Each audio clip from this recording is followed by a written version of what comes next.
Concept बहुत सालों से चला आ रहा है जो जनरेशन्स को तबाह कर रहा है। इस कॉन्सेप्ट में डिसिप्लिन को बहुत बोरिंग दिखाया जाता है, जिसमें खेल कूद को, एंजॉयमेंट को ग्रोथ का दुश्मन बताया जा रहा है और जिसमें बहुत सारे लोग मेंटल स्ट्रेस में चले जाते हैं। बहुत बड़ी वजह यह है कि एक ऐसा कॉन्सेप्ट है जो बचपन से हमारे जहन में डाला जाता है और हर एक स्टूडेंट के जहन में हमेशा ये होता है कि ग्रोथ के लिए मुझे ये सब कुछ सैक्रिफाइस करना पड़ेगा जो मैं आज कर रहा हूँ, मतलब खेल कूद। देखो मेरे भाई, डिसिप्लिन बोरिंग नहीं होता है। डिसिप्लिन उस इंसान के लिए बोरिंग बन जाता है जो दूसरों के बताए हुए रास्ते पर चलता है। उसमें क्या प्रॉब्लम होती है कि उसका पर्सनल इंटरेस्ट उसमें शामिल नहीं होता है। इसीलिए जब भी वो डिसिप्लिन रहने की कोशिश करता है, डिसिप्लिन के साथ काम करने की कोशिश करता है, तो उसे नज़र आता है कि ये मीनिंगलेस है। वो मीनिंगलेस वर्क उसके लिए बहुत बोरिंग बन जाती है और वो डिसिप्लिन मेंटेन नहीं रख पाता और वो फिर कह देता है कि डिसिप्लिन बोरिंग है।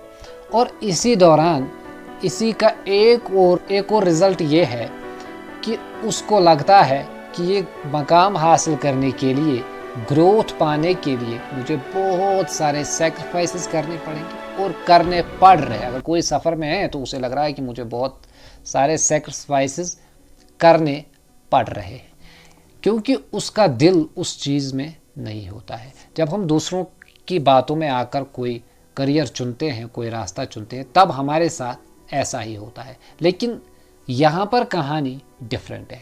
जब मैं दूसरों के बताए हुए रास्ते पर चलता था तो मुझे भी ऐसा ही लगता था कि डिसिप्लिन बोरिंग है, मुझसे काम नहीं हो रहा है और ये सब कुछ ग्रोथ के लिए मुझे बहुत सैक्रिफाइसेस करने पड़ेंगे। मैं दोस्तों से बातचीत नहीं करता, मैं खेलने भी नहीं जाता था, ये सच है। लेकिन जब से मैंने अपना रास्ता खुद चुना, मैंने कॉलेज छोड़ दिया, मैंने सेल्फ स्टडी शुरू की, तब से मैं सुबह जल्दी उठता हूँ, स्क्रिप्टिंग करता हूँ, कोई बुक पढ़ता हूँ जो मुझे पढ़ना होता है, तो मुझे कुछ भी बोरिंग नहीं लगता है। सुबह उठना मुझे बॉदर नहीं करता है, सुबह सवेरे उठना मुझे बॉदर नहीं करता है, शाम को बहुत जल्दी सबसे पहले सो जाना मुझे बॉदर नहीं करता है। मुझे ये चीज़ कभी जहन में नहीं आती कि मैं रात 12 बजे तक स्क्रॉलिंग करूँ, कभी नहीं आता है कि मैं एन्जॉयमेंट में चला जाऊँ, कभी नहीं। हाँ, एक चीज़ होती है कि तब से मैं डिसिप्लिन रहा हूँ, मेरे पास टाइम मैनेजमेंट आ गया, मैंने अपने दिल से काम करता हूँ। मुझे पर्सनल इंटरेस्ट है कंटेंट क्रिएशन में, मुझे पर्सनल इंटरेस्ट है बिजनेस में, तो मैं यही चीज़ें पढ़ता हूँ। इससे रिलेटेड मैं हर कोई चीज़ पढ़ता हूँ, हर कोई चीज़ करता हूँ और मेरे पास टाइम बचता है दोस्तों के साथ खेलने के लिए भी। मैं चला जाता हूँ खेलने के लिए और मुझे ऐसा लग रहा है कि अब मैं ग्रोथ कर रहा हूँ। अब मेरे पास ये नहीं है कि मैं ग्रो नहीं कर रहा हूँ, मैं अब ग्रो कर रहा हूँ, ऐसा मुझे लगता है। यही होता है फ़र्क जब हम खुद रास्ता चूज़ करते हैं और जब हम दूसरों के बताए हुए रास्ते पर चलते हैं। दूसरों के बताए हुए रास्ते पर चलते हैं तभी डिसिप्लिन हमारे लिए बोरिंग बन जाता है और ग्रोथ के लिए हमें बहुत ज़्यादा सैक्रिफाइसेस करने पड़ेंगे। अगर हम खुद कोई रास्ता चुनेंगे, उसमें अगर हमें सैक्रिफाइसेस करने भी पड़ेंगे तो वो हमें सैक्रिफाइसेस नहीं लगेंगे, हमें मज़ा आता है फिर सैक्रिफाइस करने में।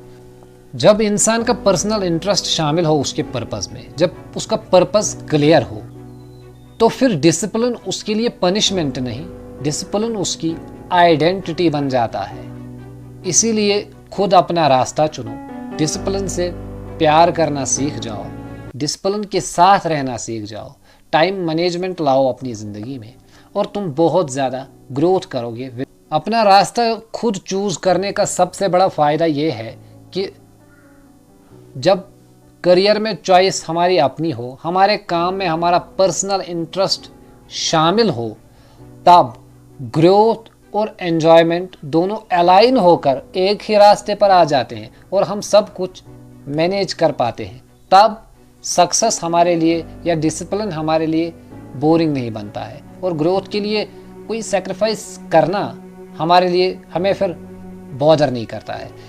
और कोई भी चीज़ सैक्रिफाइस नहीं करनी है तो खुद अपना रास्ता चुनो और फिर उस पर काम शुरू कर दो और डिसिप्लिन के साथ रहना सीख जाओ। और अगर ऐसी ही पावरफुल वीडियोस आपको अपनी फीड में चाहिए तो चैनल को सब्सक्राइब करो। और ये वीडियो अगर आपको अच्छी लगी हो, मुझे उम्मीद है अच्छी लगी होगी, तो इस पर लाइक ज़रूर कर देना ताकि यूट्यूब को पता चले कि तुम्हें इस टाइप की वीडियोस अपनी फीड में पसंद है जो आपको हमेशा अपग्रेड करते रहे।